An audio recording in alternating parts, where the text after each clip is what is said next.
ਤੋਂ ਪਹਿਲਾਂ ਗੱਲ ਜਿਹੜੀ ਹੈ ਚੋਣਾਂ ਜਿਹੜੀਆਂ ਆ ਰਹੀਆਂ ਨੇ ਨਗਰ ਨਿਗਮ ਉਸ ਨੂੰ ਲੈ ਕੇ ਜਿਹੜੀਆਂ ਨਵੀਆਂ ਸੰਭਾਵਨਾਵਾਂ ਬਣ ਰਹੀਆਂ ਨੇ ਔਰ ਸਿਆਸੀ ਹਲਚਲਾਂ ਤੇਜ਼ ਹੁੰਦੀਆਂ ਜਾ ਰਹੀਆਂ ਨੇ।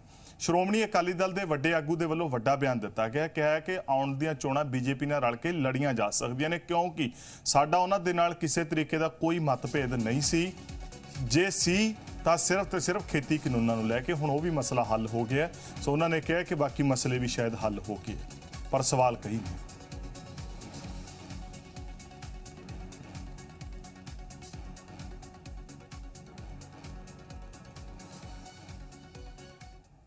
इकट्ठे भी हो सकते हैं, साडे च भी बीजेपी वाला ना साडी गल-गुल हुंदी रहिंदी, असीं कदे इहो जे नौबत नहीं हैगी क्योंकि साडा कोई इहो जिहा तां होया नहीं किसी गल दा बीजेपी नाल कोई क्लैश होया होवे जिहदे नाल कोई असीं इकट्ठे नहीं हो सकदे।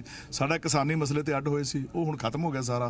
बीजेपी नाल भी अकाली दल आउण वाले समय च इकट्ठा हो सकदा है। साडी इत्थे स्टेट लैवल ते भी गल्लां बातां हुंदियां रहिंदियां ने, सेंटर दे बंदियां नाल भी हुंदियां रहिंदियां ने, दिलों ਉਹ भी चाहुंदे ने, साडे बंदे भी चाहुंदे ने कि आपां नूं इकट्ठे होना चाहीदा है। जे असी रिजल्ट एक दिन बैठे दोने बीजेपी के कुछ बंदे सी कुछ असी सी, रिजल्ट 22 वाला जिहड़ा घोखिया सीगा असी 31 सीटां ते साडी मेजोरिटी बनदी है जे वोटां जोड़ लईए ये 22 दे रिजल्ट दे विच भी ते किड्डा वड्डा फर्क पैना सी। 31 तां ਜਿਹੜੀ ਉਹਦੇ ਮੁਤਾਬਕ ਹੀ ਬਣਦਾ ਤੇ ਜੇ ਗੱਠਜੋੜ ਹੁੰਦਾ ਫਿਰ ਲੋਕਾਂ 'ਚ ਹਵਾ ਹੋਰ ਹੁੰਦੀ ਹੈ। ਇਹ ਆ ਗਈ ਸੀ ਲੋਕਾਂ 'ਚ ਗੱਲ ਕਿ ਬੀਜੇਪੀ ਅਕਾਲੀ ਦਲ ਹੁਣ ਅਡੋਡੀ ਹੋ ਗਏ ਨੇ, ਇਸ ਕਰਕੇ ਸ਼ਾਇਦ ਇਹ ਜਿੱਤਣ ਨਾ ਦੋਨੇ। ਇਹਦਾ ਵੀ ਕਾਰਨ ਬਣਿਆ ਸਾਡਾ ਜਿਹੜਾ ਨੁਕਸਾਨ ਹੋਇਆ ਨਾ, ਲੋਕਾਂ ਦੇ ਮਨ 'ਚ ਆ ਗਿਆ ਕਿ ਅਕਾਲੀ ਦਲ ਤੇ ਬੀਜੇਪੀ ਹੁਣ ਜਿੱਤਣਗੇ ਨਹੀਂ ਕਿਉਂਕਿ ਫੁੱਟ ਪੈ ਗਈ ਇਹਨਾਂ 'ਚ, ਇਹ ਅਡੋਡੀ ਲੜ ਰਹੇ ਆ। ਇਸ ਕਰਕੇ ਕਾਂਗਰਸ ਨੂੰ ਲੋਕ ਪਾਉਣਾ ਨਹੀਂ ਸੀ ਚਾਹੁੰਦੇ, ਆਪ ਨੂੰ ਪਾ ਕੇ ਸਾਰੀਆਂ ਵੋਟਾਂ।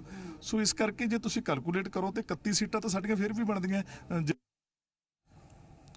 खबर ਤੇ ਜਾਣਕਾਰੀ ਦੀ ਸਾਂਝ ਪਾਉਣ ਲਈ ਨੀਤਿਕਾ ਸਾਡੇ ਨਾਲ ਬਣੇ ਹੋਏ। ਨੀਤਿਕਾ, ਠੀਕ ਹੈ, ਤੁਸੀਂ ਗੱਲਬਾਤ ਕੀਤੀ ਹੈ, ਮਲੂਕਾ ਹੋਰਾਂ ਨੇ ਜੋ ਕੁਝ ਕਿਹਾ ਅਸੀਂ ਆਪਣੇ ਦਰਸ਼ਕਾਂ ਨੂੰ ਕਈ ਦਫਾ ਦੱਸਿਆ ਵੀ ਸੁਣਾਇਆ ਵੀ। ਉਹਨਾਂ ਨੇ ਕਿਹਾ ਕਿ ਅਸੀਂ ਰਲ ਕੇ ਇਹ ਲੜ ਸਕਦੇ ਹਾਂ, ਸੰਭਾਵਨਾਵਾਂ ਦੱਸੀਆਂ ਨੇ, ਪਰ ਉਸ ਤੋਂ ਅਗਲੀ ਗੱਲ ਜਿਹੜੇ ਉਸ ਤੋਂ ਅੱਗੇ ਦੀ ਗੱਲ ਹੈ ਉਹ ਇਹ ਹੈ ਕਿ ਬੀਜੇਪੀ ਦੇ ਨਾਲ ਹੁਣ ਨਵੇਂ ਸਾਥੀ ਨਵੇਂ ਕਾਂਗਰਸੀ कैप्टन अमरिंदर सिंह ने पंजाब लोक कांग्रेस वाले और अकाली दल दे नाल BSP है और वक्खो वक्खरे स्टेट दे विच जाके समीकरण बदलते हैं। सो ये सारे इकट्ठे होके की चल सकते हैं? बिल्कुल, देखो मलूका साहब तो जो मैं यही सवाल पूछा है कि देखो BSP ते BJP तो तुहाडे नाल इकट्ठे तो रह नहीं सकते, तुहानूं एक जना चूज करना पएगा, एक पार्टी चूज करनी पएगी। तो उन्होंने कहा सीगा कि पॉलिटिक्स दे विच सब कुछ संभव है, पर यह जरूर है कि अजिहा जापदा है। चाहे बीजेपी की गल की जाए, जो हरजीत गरेवाल जी ने गल की तो उन्होंने की किया कि अकाली दल का तो फिर भी आधार हैगा पर PLC का नहीं। PLC के नाल साडा जिहड़ा गठबंधन होया ਉਹਦੇ ਕਾਰਨ ਸਾਨੂੰ ਨੁਕਸਾਨ ਹੋਇਆ। ਇੱਕ ਹਿੰਟ ਉਹਨਾਂ ਵੱਲੋਂ ਦਿੱਤਾ ਗਿਆ, ਦੂਜੇ ਪਾਸੋਂ ਸਿਕੰਦਰ ਸਿੰਘ ਮਲੂਕਾ ਜੀ ਵੱਲੋਂ ਵੀ ਸੇਮ ਇਸੇ ਤਰ੍ਹਾਂ ਦਾ ਇੱਕ ਹਿੰਟ ਦਿੱਤਾ ਗਿਆ ਕਿ BJP ਦੇ ਨਾਲ ਹੁੰਦੇ ਤਾਂ ਸਾਡਾ ਵੋਟ ਸ਼ੇਅਰ ਜਿਹੜਾ ਸੀਗਾ ਉਹ 25% ਹੋ ਜਾਂਦਾ, ਨਾਲ ਹੀ 31 ਸੀਟਾਂ ਤੇ ਸਾਨੂੰ ਮੈਜੋਰਿਟੀ ਮਿਲਦੀ। ਪਰ BSP ਦੀ ਜਦੋਂ ਗੱਲ ਕਰਦੇ ਆ ਉਹਦੇ ਨਾਲ ਕੋਈ ਜ਼ਿਆਦਾ ਫਾਇਦਾ ਜਿਹੜਾ ਹੈ ਉਹ ਸ਼੍ਰੋਮਣੀ ਅਕਾਲੀ ਦਲ ਨੂੰ नहीं ਹੋਇਆ। ਤਾਂ ਕਹਿ ਸਕਦੇ ਆ ਕਿ ਦੇਖਣਾ ਇਹ ਹੋਵੇਗਾ ਕਿ ਕੀ अपना पुराना गठबंधन जिंदा करने लई जिहड़े नवे गठबंधन बनाए सीगे, गठजोड़ किते सीगे, उसनूं की तोड़िया जाएगा क्योंकि फिर ही मुमकिन है कि श्रोमणी अकाली दल ते BJP इकट्ठे हो सकते हैं। क्योंकि देखा जाए तो 30 सालों का इन्हां दा गठजोड़ जिहड़ा है वो रहा सीगा। एक सब तो वड्डा मुद्दा वो सीगा खेती कानूनां दा ते हुण श्रोमणी अकाली दल के लीडर्स कह रहे हैं कि जदों वो जिहड़ा जिस मुद्दे के कारण साडा गठजोड़ टुटिया वो जो खत्म ही हो गया है, प्रधानमंत्री मोदी ने खुद ऐलान किया रद्द कर दिते खेती कानून, तो फिर असीं क्यों नहीं देख सकते, क्यों अजिही संभावना नहीं बन सकती कि असीं दोवें मिलके MC दे इलैक्शन लड़ीए। हालांकि जे तुसीं BJP ते Akali Dal leaders they statement सुनोगे ये भी जरूर कहते हुए नजर आए ने कि असीं कल्ले कल्ले आराम नाल ये चोणां लड़ सकते हैं ते जित भी सकते हैं, पर गठजोड़ होएगा तो उसका फायदा सानू जरूर मिलेगा। सुर देखो किस तरह बदले ने कि पहले ये कहा जाता सीगा कि दोवां दा गठजोड़ इलैक्शन तो पहला मुमकिन ही नहीं है, हर बार यही कहा जाता सी।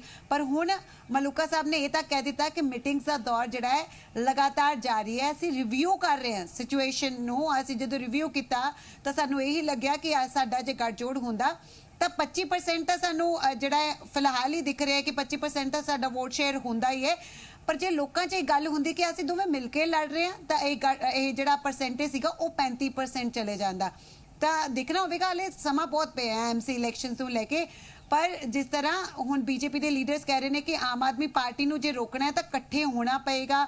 श्रोमणी अकाली दल के लीडर्स कह रहे हैं कि गलबात का सिलसिला जारी है, ਤਾਂ ਇਸ ਦਾ ਮਤਲਬ ਹੋ ਸਕਦਾ ਹੈ ਕਿ ਇਹ ਗੱਠਜੋੜ ਨੀਤਿਕਾ ਹੋ ਸਕਦਾ ਹੈ। ਇਸ ਪਰ ਪੂਰੀ ਤੁਸੀਂ ਜਿਸ ਕੜੀ ਦੇ ਤਰ੍ਹਾਂ ਵਿੱਚ ਸਹੀ ਇਸ ਪੂਰੇ ਜਿਹੜੇ ਬਣੇ ਨਵੇਂ ਸਮੀਕਰਨ ਨੇ ਉਹਦੇ ਵਿੱਚ ਇੱਕ ਕੜੀ ਬੜੀ ਇੰਪੋਰਟੈਂਟ ਹੈ।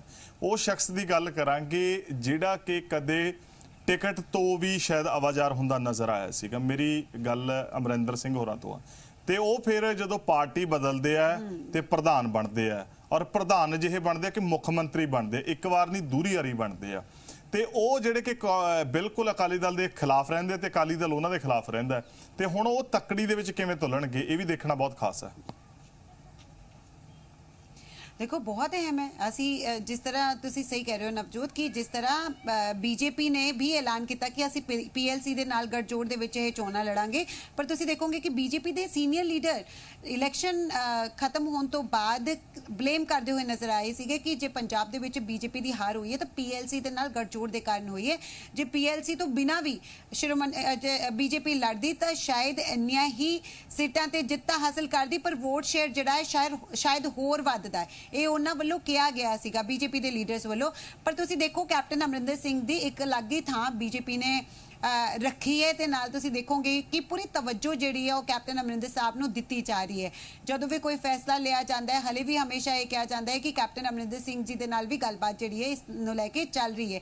ਤਾਂ ਦੇਖਣਾ ਹੋਵੇਗਾ ਕਿ ਕੀ ਅਕਾਲੀ ਦਲ ਦੇ ਨਾਲ, ਕਿਉਂਕਿ ਸਿਰਫ ਪੰਜਾਬ ਬੀਜੇਪੀ ਦੀ ਜਿਹੜੀ ਲੀਡਰਸ਼ਿਪ ਹੈ ਉਹ ਇਸ ਤੇ ਫੈਸਲਾ ਨਹੀਂ ਲੈ ਸਕਦੀ, ਕਿਉਂਕਿ ਜਦੋਂ ਕੇਂਦਰ ਦੇ ਮੰਤਰੀ ਇੱਥੇ ਪਹੁੰਚੇ ਸੀ ਇਲੈਕਸ਼ਨਸ ਤੋਂ ਪਹਿਲਾਂ ਉਹ ਵੀ ਇਹ ਕਹਿੰਦੇ ਹੋਏ ਨਜ਼ਰ ਆਏ ਸੀਗੇ ਕਿ ਸ਼੍ਰੋਮਣੀ ਅਕਾਲੀ ਦਲ ਦੇ ਨਾਲ ਹੁਣ ਗੱਠਜੋੜ ਕਦੇ ਵੀ ਮੁਮਕਿਨ ਨਹੀਂ ਹੋ ਸਕਦਾ।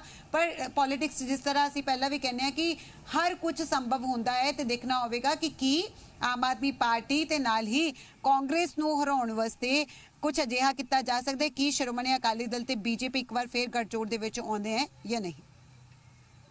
ਨਿਤਿਕਾ, ਜਾਣਕਾਰੀ ਦੀ ਤਫਸੀਲੀ ਸਾਂਝ ਪਾਉਣ ਲਈ ਤੁਹਾਡਾ ਬੇਹੱਦ ਸ਼ੁਕਰੀਆ।